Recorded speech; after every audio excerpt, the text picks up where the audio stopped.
宫本君，留待有用之身戴罪立功吧。不必了，我已经丢尽了日本人的脸。作为一个武士，就应该去做武士该做的事情。你明白，义是武士的脊梁，该攻击的时候就应该拼命的攻击，该死的时候也绝不犹豫。 大家安静，大家安静。今天我们是来给霍师傅庆功的，庆祝霍师傅打败了宫本一郎，为我们天津武术会以及所有的中国人争回了一口气。霍师傅，谢谢您。来，敬霍师傅。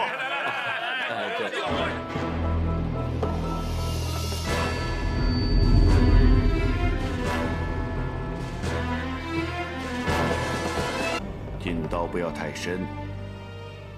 否则的话，你会向后倒，身体要向前倾，两膝跪好，睁开你的眼睛，不然你会像一个即将死去的女人。霍师傅真是文武双全，实在是可敬可敬啊！依我看，霍师傅博通百家武功，集众家精髓于一身，是我们中国武术的希望啊！ 来，大家敬霍师傅一杯！天皇陛下万岁！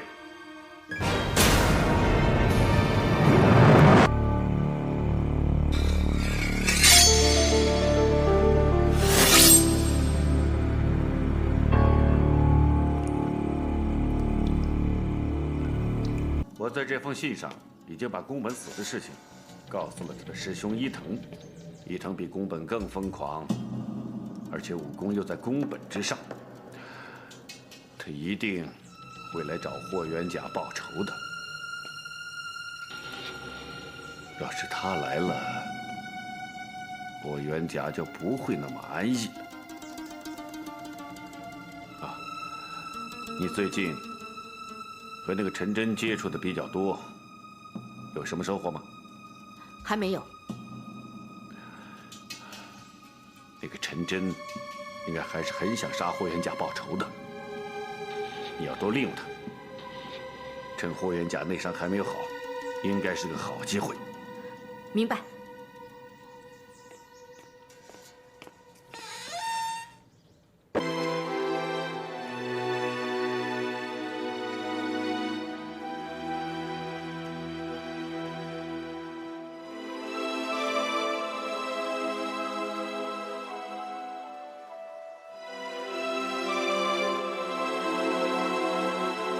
宽恕你的罪，阿门。年轻人有什么心事请讲吧。喂，我怎么看不到你啊？哎呀，这样的，我是想问，你那个全能的主啊，哎呀，反正就那个老天爷，他了解我心事的话，他能帮助我吗？主是万能的，你有什么困难，只要说出来，他自然会帮你。那你能不能保证？ 不把我讲的所有事情告诉别人，替我保密啊！我遵照神的旨意，听取你的告诫。如果我告诉别人，我是不能上天堂的。放心吧，尽管说。那好吧，我说了。哎，我是个混蛋，我想杀了师傅，为我师傅报仇。哎，我不知道我说什么，我也不知道该怎么做。哎，总是乱七八糟的。喂，你那主能不能明白我说什么？你不要着急，慢慢讲。那我说了，我说名字了，就是霍元甲。现在他是我师傅，我想杀了他，给我以前的师傅报仇。可是他现在偏偏对我那么好，我开枪打他，他都不恨我。霍师傅，霍师傅，大安喝汤啊！你们几个都在这儿啊？陈真不见了。哎，大安，你慌什么呀？哎，前天晚上我就没有看到他，我还以为他出去喝酒呢，可到现在都没有回来呀。大安，陈真那么大的人了，能跑到哪儿去啊？说不定又去拜什么洋菩萨去了。哎呀，听说这两天日本人在抓人呢。大安，怎么什么事你都不往好的地方想？哎，我怕他出事儿啊。哎，这生，大安他说的对啊，我们还是去找找。师傅，你的伤还没好呢，我们去找就行了。走。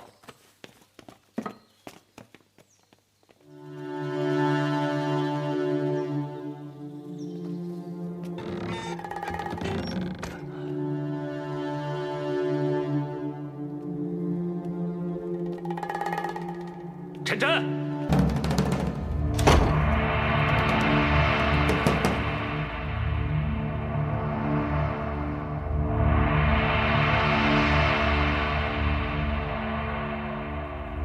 你想报仇？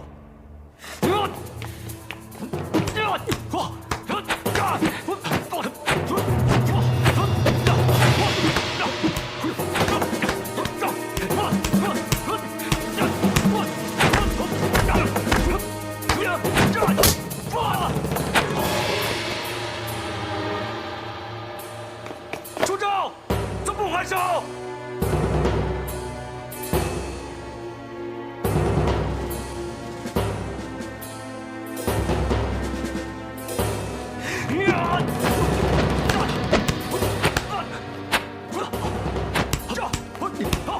你心神不定，出手无力，脚法不稳。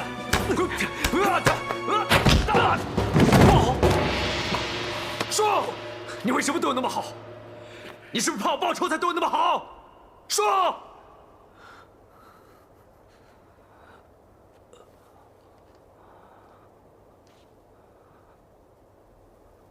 我认为你为人正直，又讲义气，你也有练武的天分。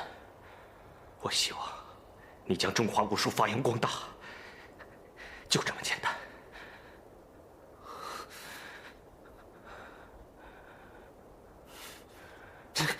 你错了，只有你才这么说。我不是正人君子，我是小人，是混蛋，我不讲义气。你不怕我杀了你吗？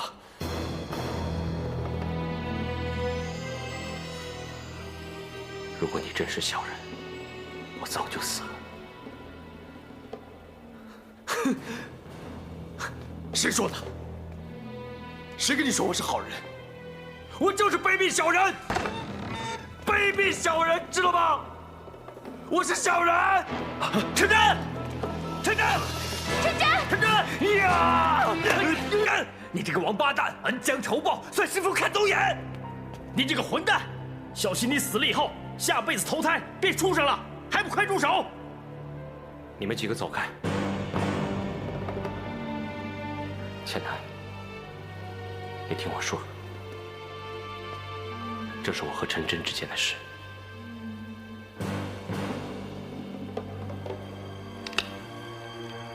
呀！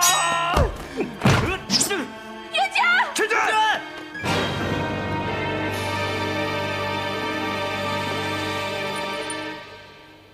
就因为这颗子弹，你我才结下师徒缘分。我本想等你答应我之后送给你，但是不需要了。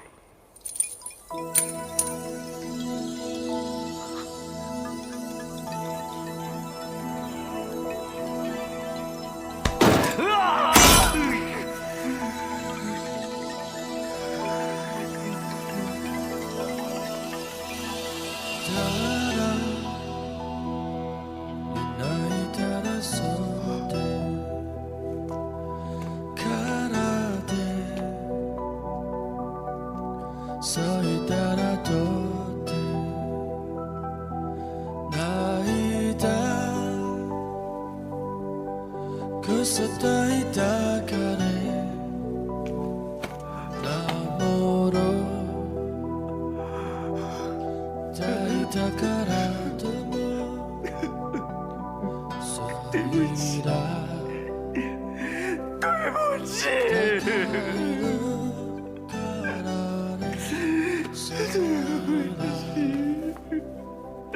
晨晨，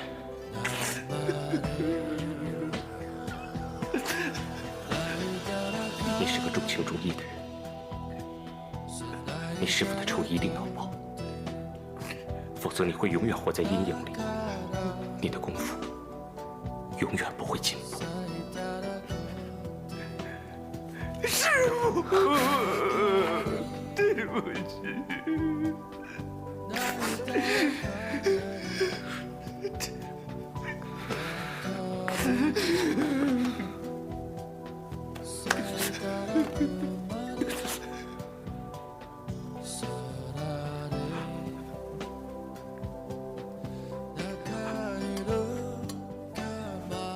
这衣服就代表着我的过去，我们重新开始。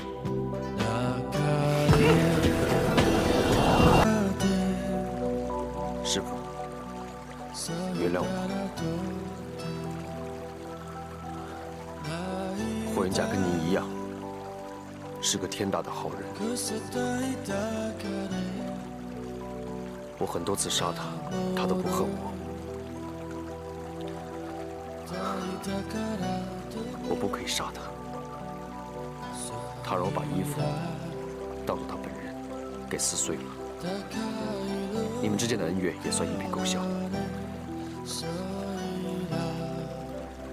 师父，我已经决定一心拜霍元甲为师，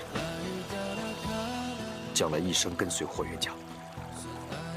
师父，您永远在我心里，一辈子都是我师父。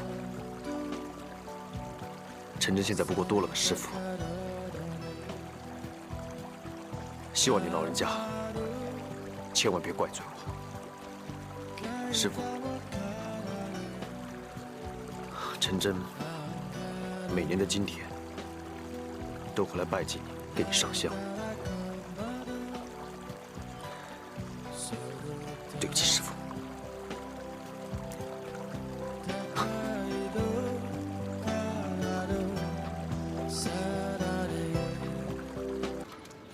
陈真今天来找过我，他说不会杀霍元甲报仇了。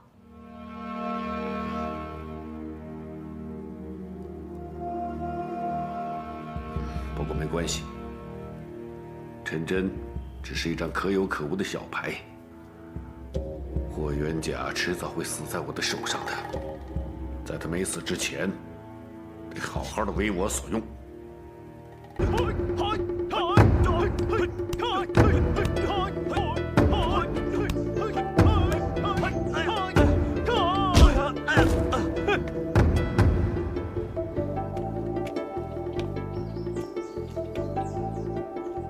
各位同门，谁来切磋一下？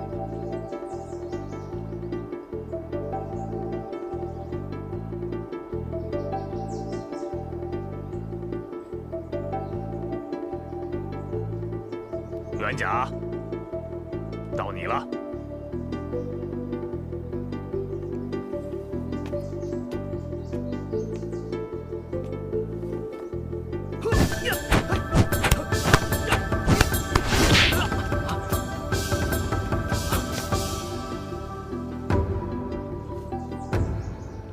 很好，元甲，你练的这套拳叫什么来着？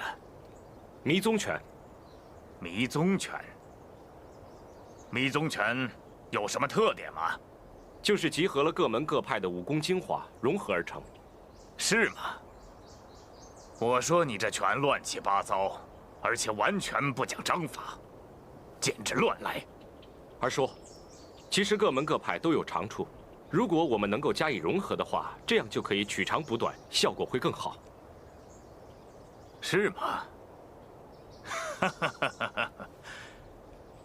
元甲，光说不练是没用的。不如这样吧，咱们爷俩来过过招，我也领教一下迷踪拳，我现在年事已高，俗话说拳怕少壮，凭你的武功，10招之后我不一定是你的对手。我看，咱们就采取另外一种比武的方法吧。啊，5招之内定胜负，招招不同，不能重复。啊？你不是说你的武功海纳百川吗？我用我的密宗拳，5招之内定胜负。你有没有意见？好啊，二叔。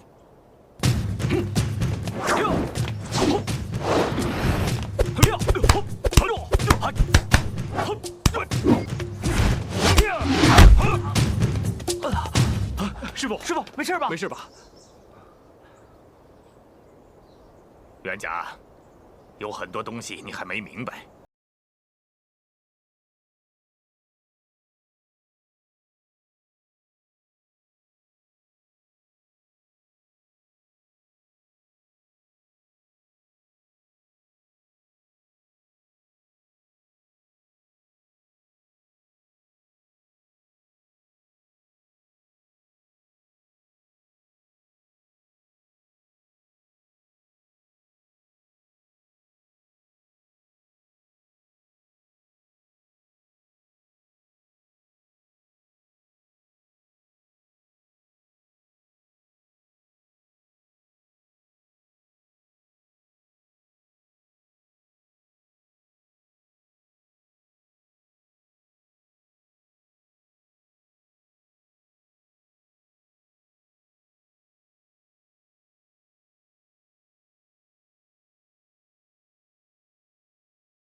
解开了大家心中的疑问，二叔其实嘴硬心软，他一直在指点我。那当然了，怎么说也是你亲二叔啊。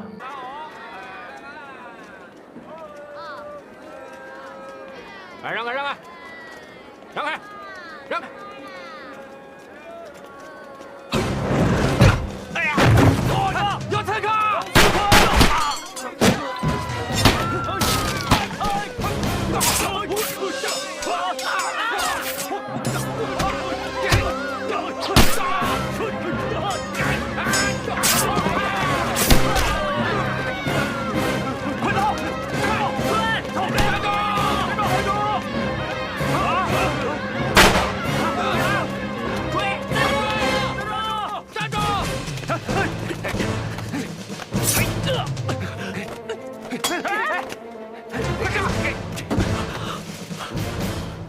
喂，你谁啊？怎么回事？有官兵追我！快，起来！来，感谢慧英兄救命之恩。在下农进孙，我也不瞒诸位了。刚才我在刺杀那个朝廷狗官，不料寡不敌众，幸好误打误撞，才到了霍英兄这里。逃过一劫，实在是万幸。你为什么要刺杀朝廷官员？他串通洋人，贪财卖国，人神共愤，早就该杀了。只是刚才情况实在太混乱，我也不知道自己有没有得手。你说的话，我们为什么要相信？对，难说你不是绿林大盗，杀人越货呢？我看不是。像你这么说的话，我们以前也被朝廷追捕，难道我们也是坏人吗？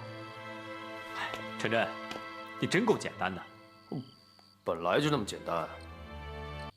那个官员的劣行我也听到过，但是我和你萍水相逢，对你所言不敢妄断。这里是我二叔的武馆，我不想他惹上官非，此处你不宜久留。师傅，官兵还在外面呢。哎，你现在让他走了，肯定是肉包子打狗了，只能送死啊！我农进孙并不怕死，引刀成一块，莫负少年头。只是我还想留待有用之身，以报国家。霍英兄，我请你帮助我，他日我们兴中会一定会报答你的恩情。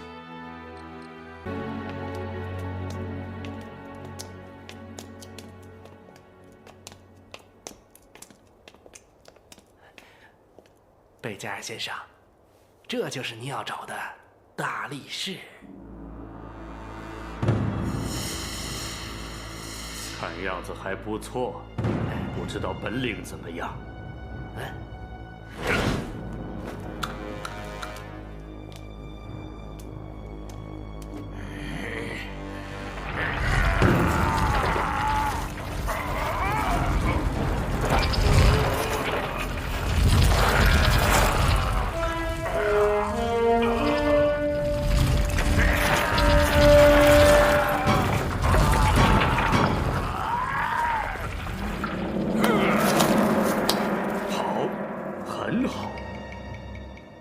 现在是中国人的民族英雄，只要你打败了他，就等于灭了中国人的志气。到时候，我会好好的奖励你。哎呦，怎么回事？这是怎么了？这是？哎，请问几位，前面发生什么事情了？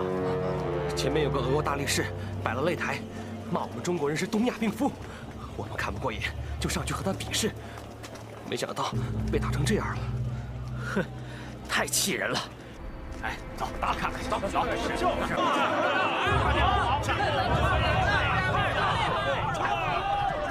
拳打南山猛虎，脚踢北海蛟龙，打倒东亚病夫。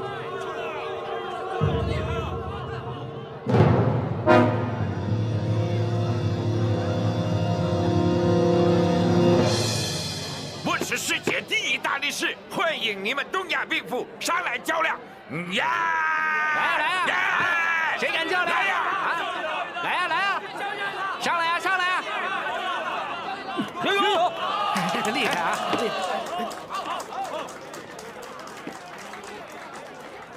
哎呀，总算有人上来了。哎，您先报个姓名，免得没人给您收尸啊。走快！好，开始啊！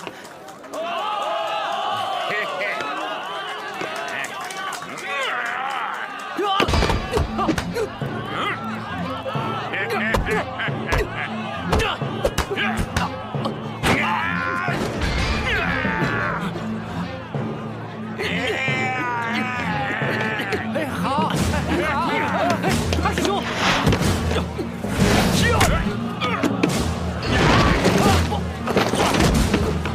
陈加油！哎呀，好！没事吧？好，陈真，你没事吧？陈真，哎，大力士上！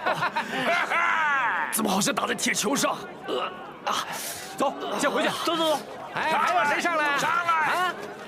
你上来！这样嚣张，竟说我们中国人是东亚病夫，我也是被气得忍无可忍，才上去打擂的。是啊，二师爷，那个大块头也太放肆了，我们几个都亲眼所见，您就别怪袁勇了。你们不应该轻易出手，还没有摸透对方的情况。你们都不要说了，今天的事我一清二楚。明天打擂台的时候，你们一个都不许去，我自己去。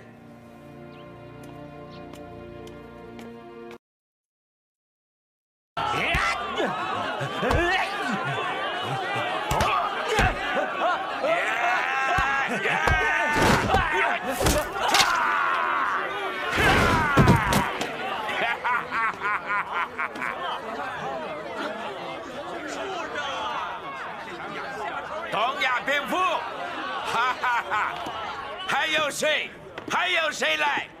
来呀！哎，你谁来？还有你，嘿嘿，来呀！来呀！啊！谁敢来？哎，金刀门！二叔，爹，小心啊！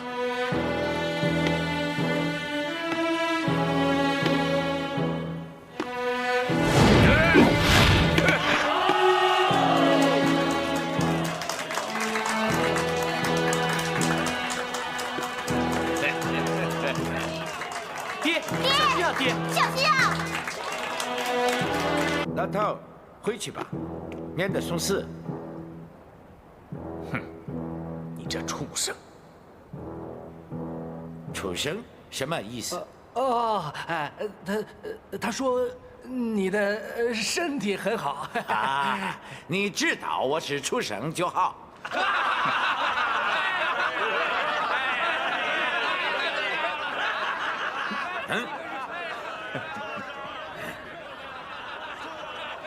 你们笑什么？你们中国人笑什么？让你们看看我的厉害！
爹，小心啊！爹，打他肋下！打！爹，打他肋条！打呀！你们能不能冷静一下？这样会扰乱二叔。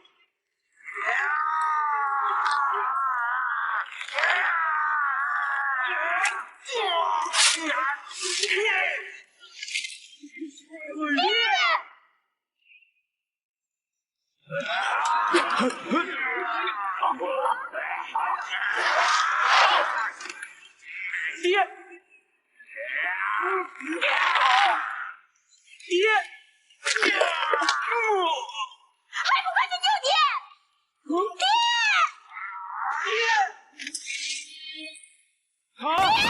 爹！二师公！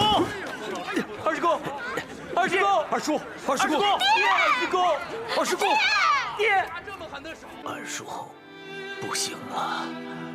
不会的，你很快会没事的。啊，我自己的情况，我自己知道。不过，我做的是我应该做的事，我死也不会后悔。你相信我，你一定会好起来。你还要亲眼看着我把俄国大力士打败。冤家，他根本就不是血肉之躯。你一定要找到破解之道，千万不可跟他硬拼。啊，二叔没用，做什么都是半桶水，做人半桶水，做事半桶水，学武功也是半桶水。我儿子和我一样，资质平凡，将来难成大器。我们霍家真有光宗耀祖，都靠你了，冤家。我知道你的迷踪拳日后一定会大放异彩。二叔我不会看错人的，你好自为之。冤家，有件事你一定要答应我，你要好好的照顾他们两个。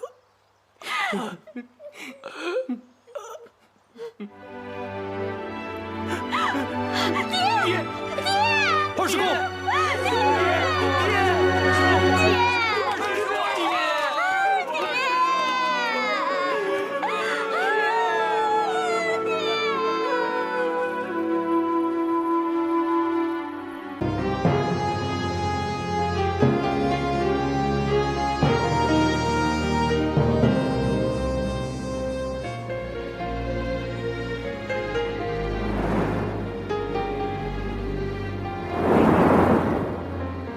冤家，其实有很多东西你不明白。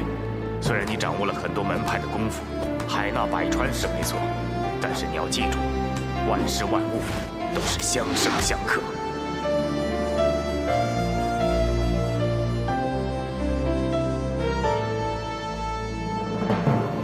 这是一个杠杆，大家请看，轻而易举的就可以把一个比它庞大沉重数倍的东西不费吹灰之力的翘起来。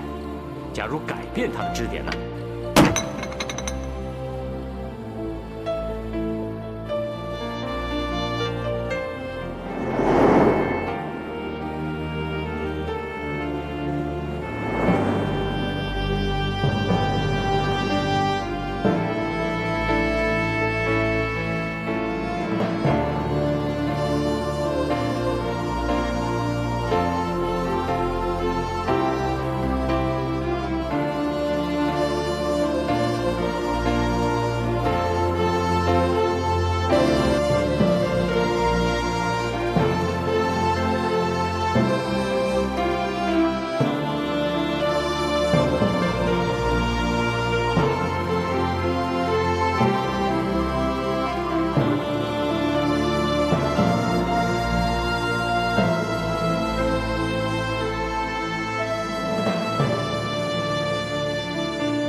霍冤家，你终于出现了。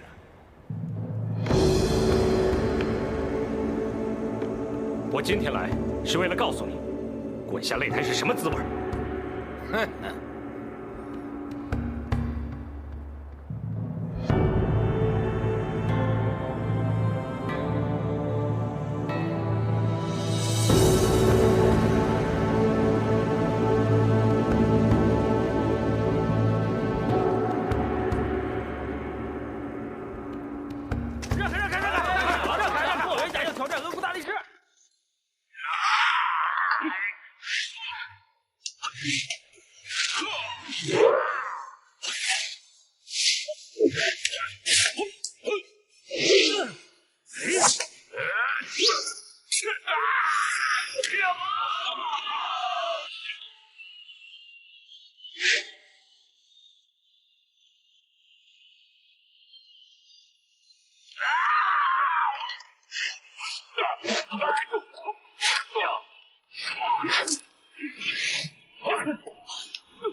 我要告诉你，我们中国人不是东亚病夫。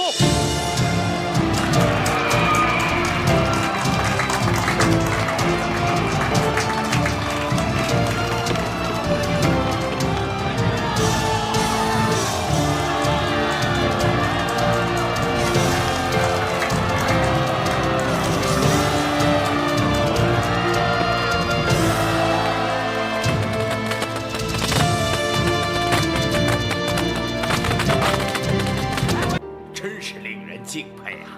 啊，你为我们中国人夺回了面子，啊，真是我们的大英雄啊！大人，您过奖了。哎，不是过奖，是名副其实啊！不知道霍英雄明天有没有时间到我家里去，一起吃顿便饭？我还……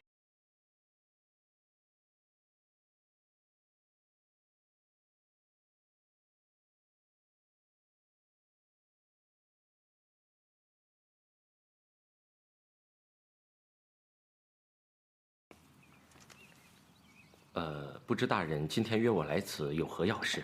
啊，是这样，这提督大人啊，想请你做新军的总教头，不知道霍师傅是否愿意啊？冤家何德何能，能当此大人？没问题，士兵们都仰慕你，望望您能为朝廷尽一份力呀。是啊。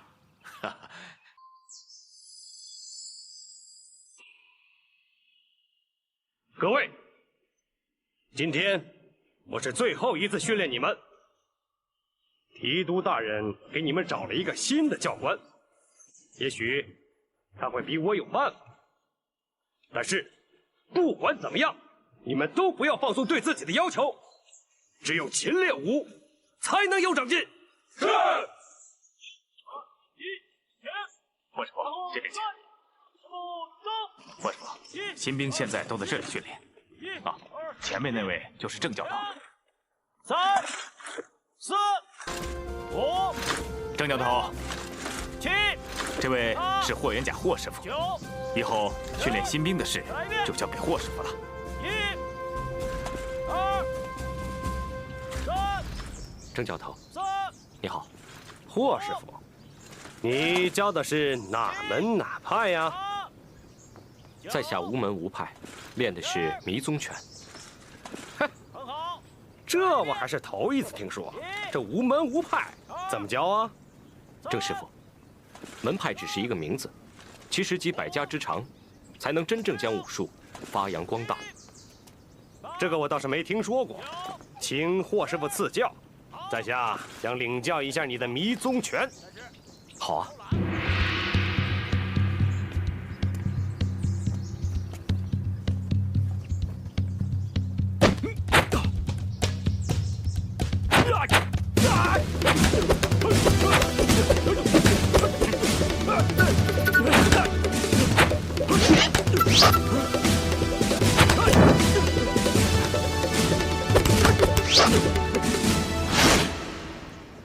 哎，大家只是切磋武功，不要伤了和气嘛。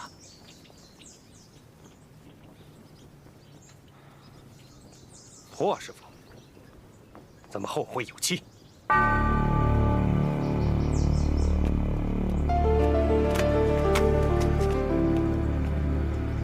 如果能够出城训练的话，我知道个地方，地域开阔得多，而且地形多变，很适合布阵训练。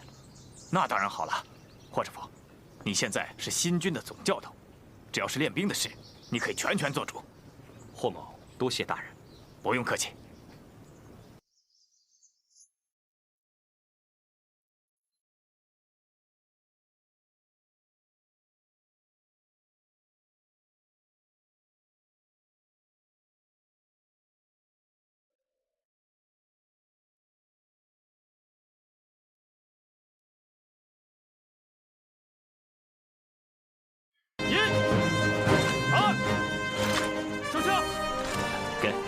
拿着。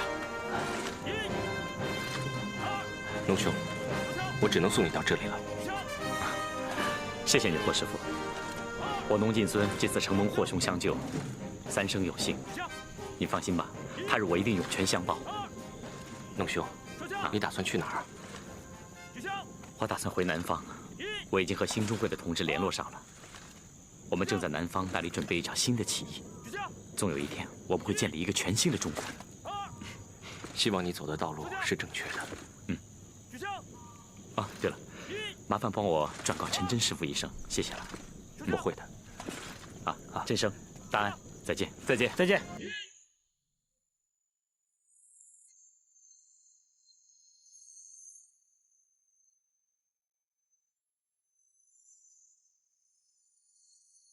陈大哥，啊，四大门派送来一封信。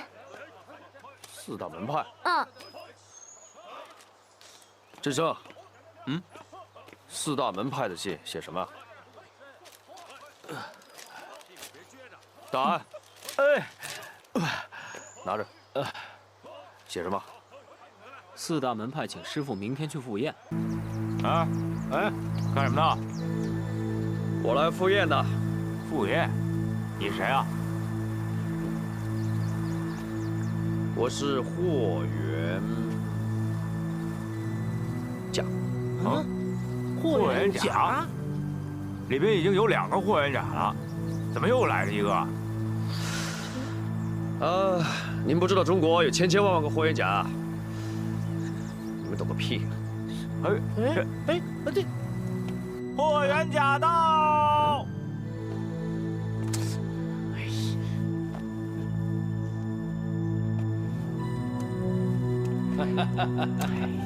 看来这霍元甲还真不少啊！你们3个到底谁是霍元甲呀？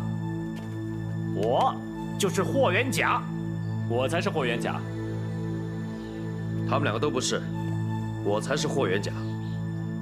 他也不是霍元甲，他也不是霍元甲，我才是真正的霍元甲。看见我的拳头没有？3日之前，我就是用它把那个俄国大力士打倒的，那招黑虎掏心，长拳平出，势大力沉，一下就打在他脸上去了，知道了吗？你是霍元甲？他根本就是个冒牌货，我看这2个也不像真的，咱俩1人1个，试了便知。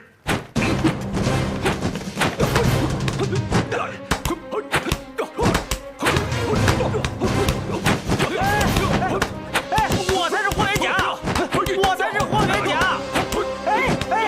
陈真，师傅，你们都给我出去！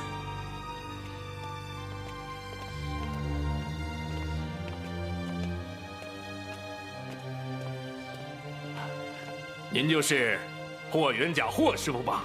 在下正是，刚才是我的几个徒弟多多冒犯，请恕罪，请恕罪。霍师傅，你说的什么话？霍师傅力挫俄国大力士，那真是大快人心呐！霍师傅，快上座。请。霍师傅，咱们开门见山的说，今天来的这几位都是京城里响当当的武林人士，我们就是想以武会友，来领教一下霍家拳的风采。其实我不是霍家拳的弟子。哦，令尊不是静海的霍恩弟先生？你没有拜他为师？在下用的是自己创立的迷踪拳。什么门派的？是长江流域的，还是黄河流域的？不属于任何流域。霍师傅，我还有一件事想请教一下。淮山武馆的馆主现已过世，那淮山武馆怎么办呢？其实淮山武馆弟子众多，其中有二叔的子女霍元勇和霍元廷，子承父业，我想不是什么难事。可你的叔叔并不这么想。这是他在挑战之前写给你的信，你看看吧。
刀者，百兵之大。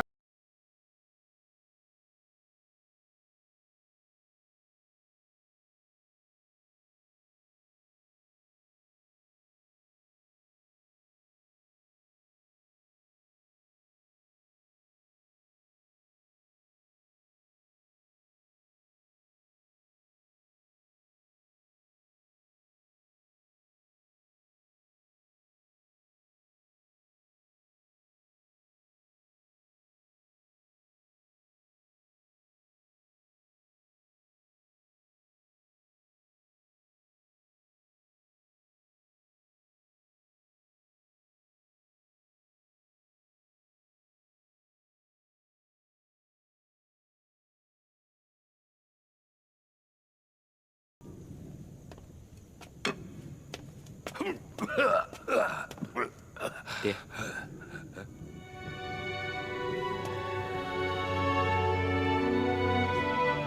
爹，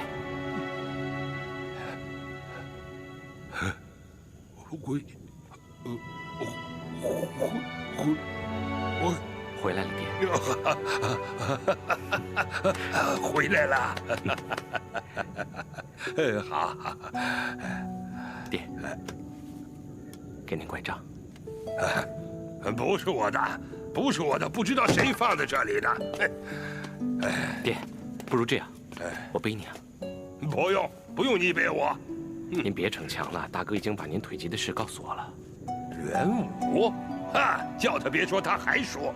您要是身体好好的话，就不会有人说了。这么久没见了，试着一下也好。臭小子！哇，这招式是哪门子的？哎，爹，不用着急，不如先回家，吃完晚饭再慢慢长谈，好吗？这么久没见，武功好了，嘴巴也厉害了不少。来，我背你，背你回家。来。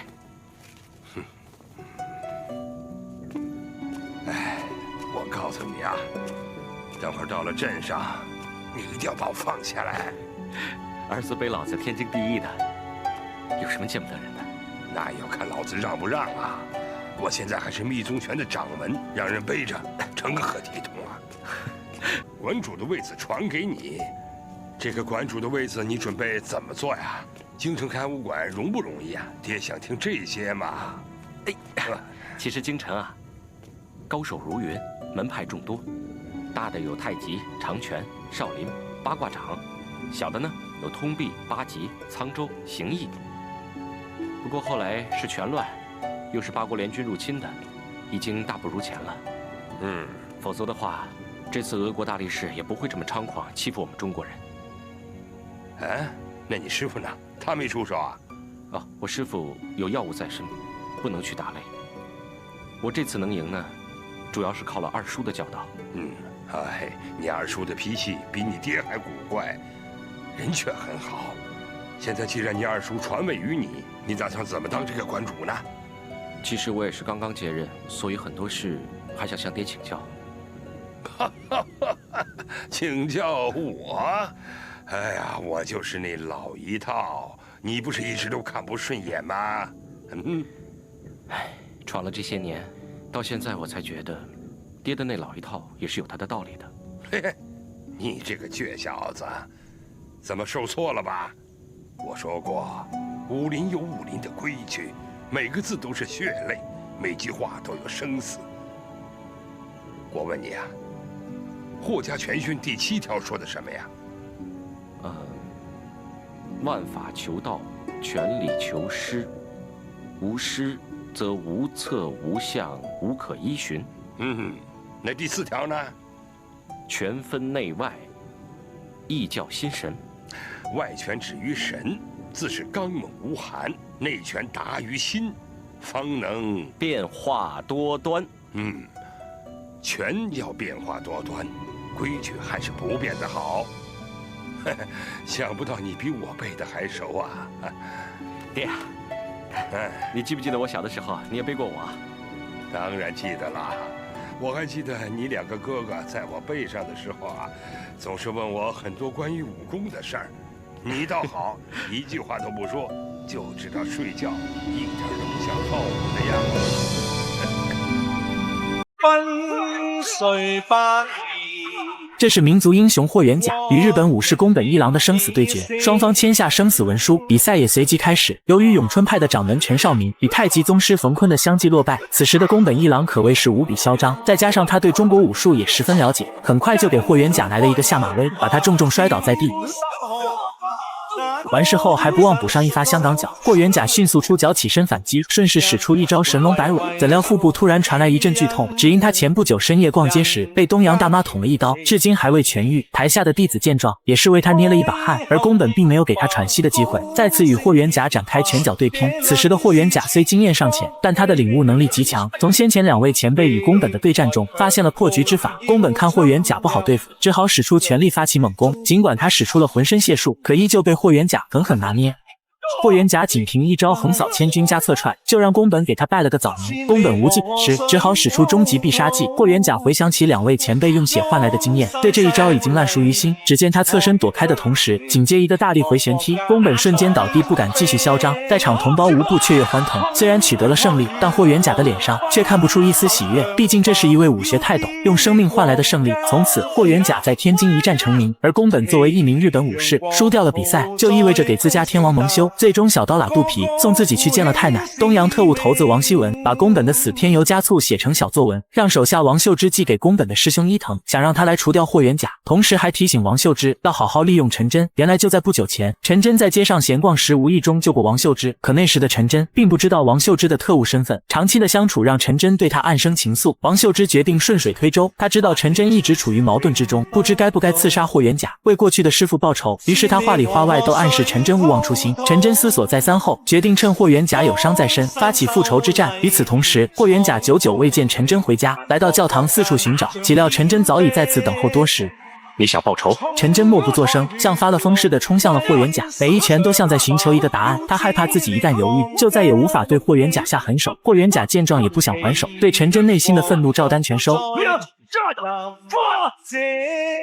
出招！怎么不还手？陈真见霍元甲沉默不语，再次挥舞拳脚攻向霍元甲。霍元甲依旧不断格挡，没有还击，且一直为陈真的武功纠错。你心神不定，出手无力，脚法不稳。岂料下一秒，他就被陈真一脚踹飞数米。陈真冲上前去，问出了藏在心中多年的疑问：说，你为什么对我那么好？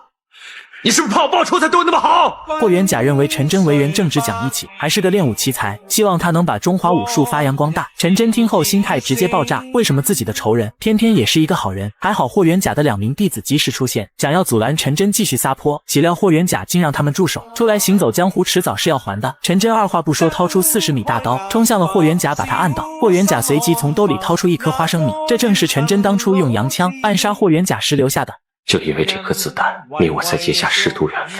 我本想等你答应我之后送给你，但是不需要了。陈真听后十分愧疚，决定彻底放下仇恨，向霍元甲认错。霍元甲不希望他活在仇恨里，这样他的武功只会止步不前。于是霍元甲将代表自己的衣服抛向空中，陈真心领神会，甩出飞刀，与霍元甲的恩怨从此一笔勾销。此后他们师徒4人来到北京，又会遇到怎样的对手？我们下集接着看。我是世界第一大力士，欢迎你们东亚病夫上来较量。我是世界第一大力士，欢迎你们东亚病夫上来较量。千万别小看这个俄国大力士，因为他只要稍稍用力，林家的顶梁柱瞬间就要离家出走。他是战斗民族请来的打手霍夫曼，为的就是打败民族英雄霍元甲，灭我们国人的威风。岂料这天，一个年轻人登上擂台，摆出架势就要和他比划比划。不曾想，对方犹如铜墙铁壁一样无法撼动。正当年轻人被霍夫曼高高举起时，台下的陈真俯身冲上擂台，蓄力一脚踹向霍夫曼。本以为年轻人就此得救，没想到霍夫曼突如其来的一脚将他狠狠地踢下了擂台，就连陈真也没撑过几回合。在绝对的力量面前，一切招式都沦为了花架子，最后的结局可想而知。此时台上的霍夫曼还在沾沾自喜，却浑然不知自己惹了不该惹的人。原来刚才的年轻人正是霍元甲的堂弟霍元勇。他的父亲霍怀山得知此事后，决定孤身一人迎战霍夫曼。别看他如今年过半百，说话还尖酸刻薄，武力值丝毫不输年轻的霍元甲。我用我的密宗拳，5招之内定胜负。面对这个集百家所长的后辈，霍怀山竟在5招之内就轻松击败了霍元甲。完事还不忘指出他的缺点。万事万物都是相生相克，各门各派的武功搭配及取舍，达到融会贯通而不互相矛盾，才能登峰造极呀。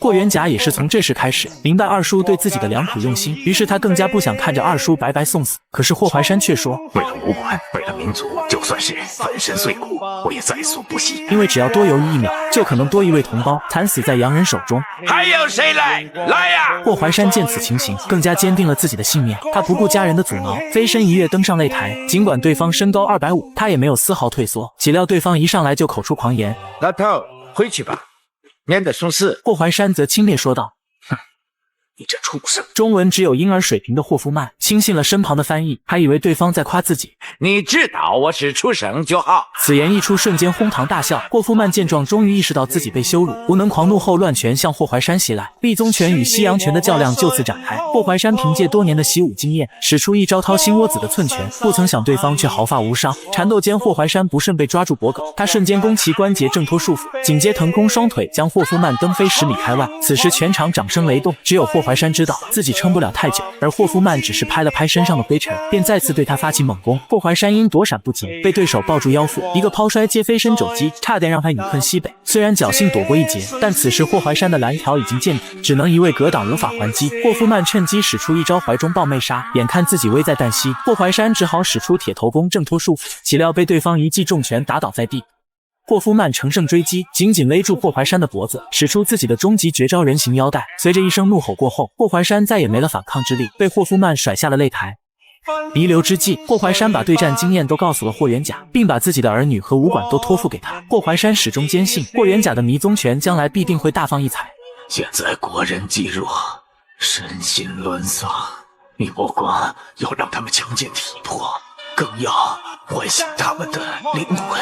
说完，他便含恨而终。霍元甲在二叔的灵前发誓，一定会打败洋人霍夫曼。与此同时，一个神似高启强的年轻人因刺杀朝廷命官未遂，在逃跑过程中误入霍家武馆。本以为他是卖鱼的，没想到他竟是兴中会的头子农敬孙，为的就是有朝一日能推翻清政府，复兴中华。在得知霍元甲要对付洋人后，农敬孙便用自己的知识为霍元甲解析破局之法，就像杠杆原理一样简单。再加上先前二叔对他的指点，你们觉得霍元甲可以打败洋人，为国争光吗？让我们下集接着看。霍元甲，你终于出现了。我今天来是为了告诉你，稳下擂台是什么滋味。我今天来是为了告诉你，稳下擂台是什么滋味。俄国大力士到底有多嚣张？仗着自己力大无穷，一身腱子肉，竟公然在京城摆下擂台挑战中华武术，天天在擂台上祸害我国同胞，就连山鸡割眼的陈真也不是他的对手。好，这边你们去吧。霍元甲的二叔霍怀山为了民族尊严前去迎战，却因年事已高力量悬殊，最终惨死在大力士霍夫曼手中。此时的霍元甲已经忍无可忍，国仇家恨促使他上前迎战，比赛也随即开始。只见霍夫曼像洪水猛兽般向霍元甲发起猛烈进攻，霍元甲凭借灵活的身法一一躲过，岂料一时不慎被对方揪住辫子，霍元甲迅速转身一个回手抛，再接一个扫堂腿将其撂倒在地，还免费帮他理了个发。霍夫曼似乎对发型不太满意，于是再次撒泼攻向霍元甲。霍元甲则双龙出海切他中路，但手感就像以卵击石般不起作用，还被对方抓住空档紧紧锁喉，想要顺势将他抛出擂台。霍元甲一个后手侧翻，挣脱束缚的同时反擒对方胳膊，没想到对方转身就是一个大土狗，使出蓄力一击，把霍元甲打趴在地。台下的徒弟们见状都胆战心惊，却不知观众席上有人正虎视眈眈，准备伺机开枪暗杀霍元甲，想要嫁祸给俄国人。此时台上的霍元甲正处于劣势，马上就要死在对方的必杀技下。突然霍元甲一把抱住了他，对其面门使出连续普通拳，霍夫曼瞬间乏力被掀翻倒地，现场瞬间掌声雷动。霍元甲没有给他喘息的机会，紧接又是一套连环鞭腿攻其下盘。情急之下，霍夫曼抱住了霍元甲的大腿，不曾想霍元甲妖力惊人，起身就朝着他的太阳穴来上2巴掌。霍夫曼瞬间漏洞百出，中门大开，更是被霍元甲骑在肩膀上，轻轻敲醒沉睡的心灵。最后一个后空翻将其摔至擂台边缘。可霍元甲仍不解气，借为绳之力将霍夫曼送回擂台中间，然后腾空使出武林绝学乌鸦坐飞机。至此，俄国大力士再无还击之力。霍元甲也用自己的实力在洋人面前证明，我们中国人不不是东亚病夫。霍元甲继打败宫本一郎后，再次为国争光名扬京城，就连提督大人也想邀请霍元甲就任新军武术总教头一职。霍元甲见盛情难却，只好答应。没想到老教头却不服气，非要与霍元甲切磋2招。如今的霍元甲早已集百家所长，再加上二叔的指点后，武功早已今非昔比。他的迷踪拳不但变化多端，且迅猛有力，极其稳健。老教头根本不是他的对手，虽然心有不甘，怎奈技不如人，只好把职位拱手相让，就此离开。可就在新兵训练的当天，霍元甲竟碰见了久违的挚友农敬孙。原来他要与提督大人联手，在阅兵仪式上刺杀慈禧和光绪帝，从而推翻清政府，创立共和政体。不曾想，就在两人商讨细节时，一个蒙面人突然现身，挥刀径直砍向提督大人。有刺客！危机时刻，霍元甲及时出现，以其周旋。两人交手时似乎认出了对方。蒙面人见状没有继续纠缠，而是选择跳窗逃离了现场。那么这位蒙面人到底是谁？欢迎留下你们的看法，我们下集接着看。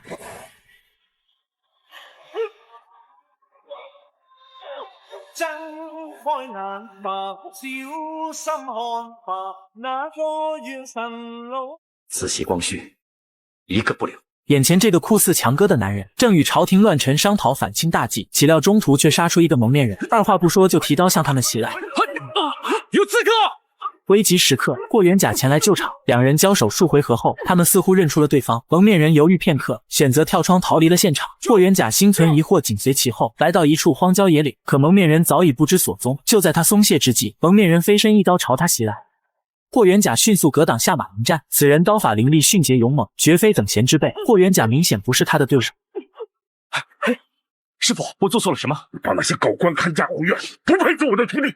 原来此人正是霍元甲的师傅大刀王五，同时也是维新六君子谭嗣同的保镖。当年戊戌变法失败的原因之一，就是这位提督大人中途倒戈投靠了慈禧，如今又与兴中会勾结，想刺杀光绪帝。王五本想暗中铲除祸根，为六君子报仇，岂料中途被徒弟打断了施法。霍元甲对朝政之事并不了解，可他知道自己对师傅有所冒犯，于是选择放弃抵抗，跪地受罚。王五并没有为难霍元甲，毕竟是自己花了10余载培养的弟子，他不想霍元甲像其他的江湖中人一样，将一生虚度在名利和争斗中。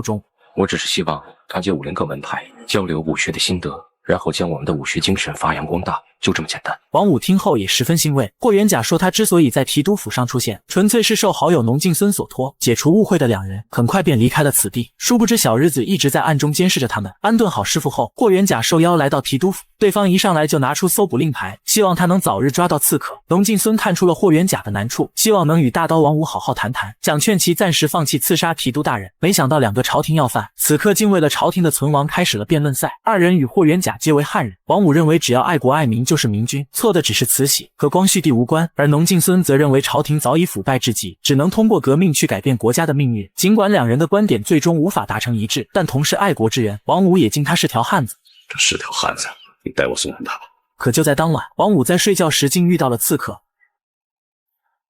幸好他在白天就察觉到异样，因此提前有所防备，3两下就解决了所有刺客，还在他们身上发现了兴中会的旗帜。而这一切都是小日子的栽赃嫁祸，他们留下了一个关键证据，这是东瀛忍者的迷烟。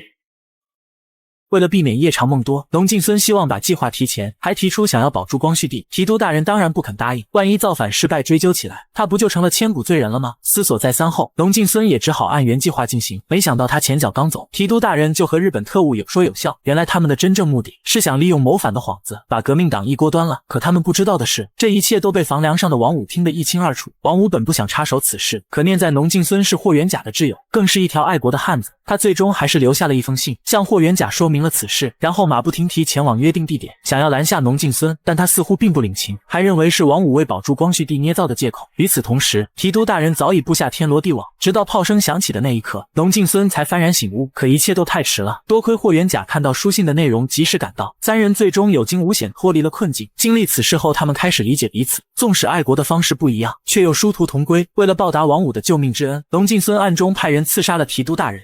好，杀得好！这条辫子就是从那个小人提督头上剪下来的。哼！然而一波未平一波又起，两人竟想擅自拆除震天牌楼。要知道，这座牌楼可是当地百姓为纪念林则徐的禁烟事迹所修建的，但这无疑对侵略我国的洋人是一种羞辱，因此他们才费尽心思要拆除牌楼。那么霍元甲师徒俩又将如何应对？我们下集接着看。